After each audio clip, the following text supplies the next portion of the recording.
இன்றைய வேத வசனம் 2 கொரிந்தியர் 12:9.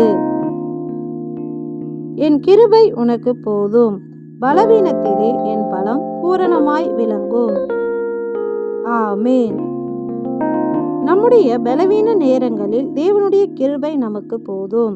அவருடைய கிருபையே நமக்கு பலனை தரும்.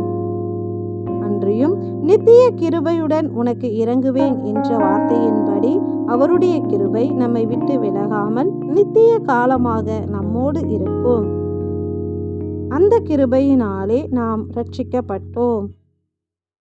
அப்படி நம்மை ரட்சித்து நித்திய காலமாக நம்மோடு இருக்கும் கிருபையை நாம் பெற்றுக்கொள்ள நாம் என்ன செய்ய வேண்டும் என்றால், தேவனுடைய மகிமை விளங்குவதற்கேதுவாக கிருபையானது அநேகருடைய ஸ்தோத்திரத்தினாலே பெருகும்படிக்கு இவையெல்லாம் உங்கள் நிமித்தம் உண்டாயிருக்கிறது என்ற வார்த்தையின்படி கிருபையானது ஸ்தோத்திரம் செலுத்தி அவரை துதிப்பதாலே பெருகும். அப்படி நாம் துதிப்பதே தேவனுக்கு மகிமையாகவும் இருக்கின்றது. எனவே நம்முடைய பலவீன நேரங்களில் நாம் தேவனால் பலப்படும் பொருட்டு எப்பொழுதும் அவருடைய கிருபைக்காக அவரை துதிப்பவர்களாக இருப்போம்.